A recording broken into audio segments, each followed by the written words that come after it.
नमस्कार। कभी सोचा है आपने कि क्या एक शहर एक ही वक्त में एक शानदार खूबसूरत सपना भी हो सकता है और एक टूटी हुई उदास सच्चाई भी? आज हम एडा कैम्ब्रिज की बेहतरीन पोएम और ड्रीम ऑफ वेनिस के जरिए आइए इसी सवाल की गहराई में उतरते हैं। लेकिन इस खूबसूरत सफर पे निकलने से पहले चलिए मिलते हैं उनसे जिन्होंने एक कविता लिखी है। यह है आडा कैम्ब्रिज, एक इंग्लिश बॉर्न ऑस्ट्रेलियन राइटर जिनकी आंखों से, जिनके शब्दों से हम वेनिस की रूह को देखने वाले हैं।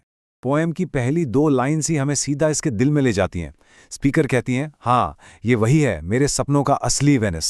बस इस एक लाइन में ही ना एक उम्मीद और आगे जो सच्चाई आने वाली है उसके बीच का पूरा टेंशन छुपा हुआ है। इसी को हम आगे एक्सप्लोर करेंगे। तो चलिए देखते हैं कि ये सफर शुरू कैसे होता है। हमारा पहला स्टॉप है अराइवल इन अ ड्रीम, जहां स्पीकर थकान और एक अजीब से सपने जैसे एहसास के बीच वेनिस पहुंचती हैं। कैम्ब्रिज ना हमें सीधे स्पीकर की थकान में जैसे डुबो देती हैं। नम, हाफ स्लीप, डेज्ड, ये शब्द सिर्फ थकान नहीं बता रहे बल्कि एक ऐसी हालत जहां सब कुछ धुंधला सा लगता है। और फिर उस धुंध के बीच एक आवाज आती है, वाइफ हियर्स योर वेनिस। सोचिए ये कितना अजीब मोमेंट है।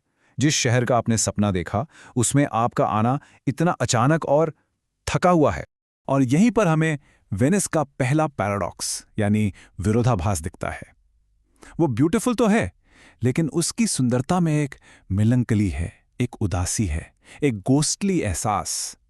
कैम्ब्रिज एक बहुत ही पावरफुल मेटाफोर इस्तेमाल करती हैं। वेनिस एक ऐसी रानी है जिसके शाही कपड़े फटे हुए हैं। ये इमेज सीधा दिल में उतर जाती है ना। एक ही झलक में शान भी और पतन भी दोनों को दिखाती है। वेनिस की इस पहली झलक के बाद स्पीकर एक गहरे, बहुत गहरे सपने में चली जाती हैं। और इस सपने में वो शहर की आज की हालत नहीं बल्कि उसकी आत्मा, उसका इतिहास देखती हैं। ये सेक्शन है अ विजन ऑफ हिस्ट्री। ये सपना असल में वेनिस के पूरे इतिहास का एक तूफानी दौरा है। जरा इस टाइम लाइन पर नजर डालिए। हम 5th सेंचुरी में उसकी शुरुआत से लेकर उसके पावर के पीक तक जाते हैं, जब उसने पेपिन जैसे हमलावरों को हराया, 4th क्रूसेड को लीड किया और फिर आखिर में 1797 में नेपोलियन के सामने अपने घुटने टेक दिए। हर एक पॉइंट एक कहानी है जिसे पोएट अपने सपने में दोबारा जी रही हैं।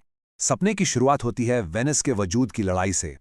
जरा इमेजिन कीजिए, एक नया नया शहर और सामने पेपिन ऑफ लंबार्डी जैसा शक्तिशाली दुश्मन, लेकिन वेनिस झुकता नहीं। ये लाइंस उस गैलेंट बैंड के बारे में है जिन्होंने दुश्मन को समुद्र में वापस धकेल दिया। यही है वेनिस की लो हॉटी स्पिरिट, जिद्दी, गर्वीला और कभी हार न मानने वाला। और फिर सपना हमें वेनिस की ताकत के चरम पर ले जाता है, उसके पीक पर।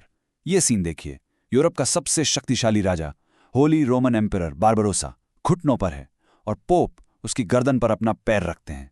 ये सिर्फ एक जीत नहीं थी, ये एक स्टेटमेंट था। ये वेनिस की रिलीजियस और पॉलिटिकल पावर का एक ऐसा प्रदर्शन था जिसने पूरे यूरोप को हिलाकर रख दिया था। पेरिस का साहस सिर्फ जवान योद्धाओं में नहीं था। मिलिए एनरिको डैंडेलो से, 90 साल के अंधे लेकिन फिर भी वेनिस के लीडर। जब 4th क्रूसेड का मौका आया तो उन्होंने अपनी उम्र को कोई बहाना नहीं बनाया।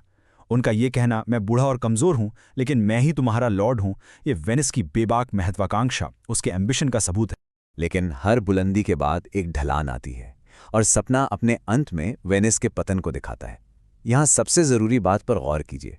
पोइट ये नहीं कहती कि नेपोलियन ने वेनिस को हराया, वो कहती हैं Venice conquered by her own sickness, अपनी ही बीमारी से हार गया। उसकी हार का कारण कोई बाहरी घाव नहीं बल्कि उसकी अपनी अंदरूनी कमजोरी थी। ये एक बहुत ही पावरफुल कमेंट्री है कि कैसे बड़े बड़े साम्राज्य अक्सर अंदर से ही खोखले हो जाते हैं। और फिर सपना टूटता है। स्पीकर आंखें खोलती हैं। इतिहास के उस शोर से निकलकर वो आज के वेनिस की खामोशी का सामना करती हैं। ये है वेकिंग टू फेडेड ब्यूटी। और हकीकत सपने से कितनी अलग है। आज का वेनिस सैड, फेडेड, फॉरलॉर्न है, उदास, फीका, अकेला। वो शान, वो जीत, वो सब अब इतिहास बन चुका है। लेकिन यहां पोएम का सबसे खूबसूरत मोड़ आता है। इस उदासी और इस पतन के बावजूद वो अभी भी अनअटरेबली ब्यूटीफुल है। सुंदरता कहीं गई नहीं, बस उसने अपना रूप बदल दिया है। ये स्लाइड इस पूरी पोएम का निचोड़ है। 2 वेनिस, एक सपनों का क्वीनली, स्ट्रॉन्ग, ट्रायम्फेंट, शान शौकत वाला, और दूसरा हकीकत का सैड, फेडेड, फॉरलॉर्न। एक की सुंदरता जीत में थी और दूसरे की सुंदरता उसके पतन में है, उसके डिके में है। यही इस पोएम का दिल है, 2 अलग अलग सच्चाइयों का आमना सामना। तो सवाल ये उठता है कि इन दो अलग अलग वेनिस में से असली कौन है। अपने आखिरी सेक्शन में चलिए देखते हैं कि कैसे पोएट इन दो अलग अलग सच्चाइयों को एक साथ लाती हैं।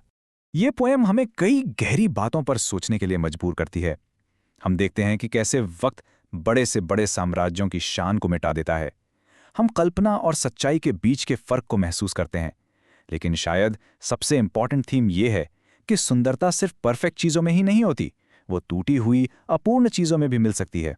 और आखिर में ये पोएम बताती है कि इतिहास कभी मरता नहीं, उसका बोझ, उसका असर हमेशा हमारे आज पर रहता है। ये लाइंस आज के वेनिस की सुंदरता का सार है।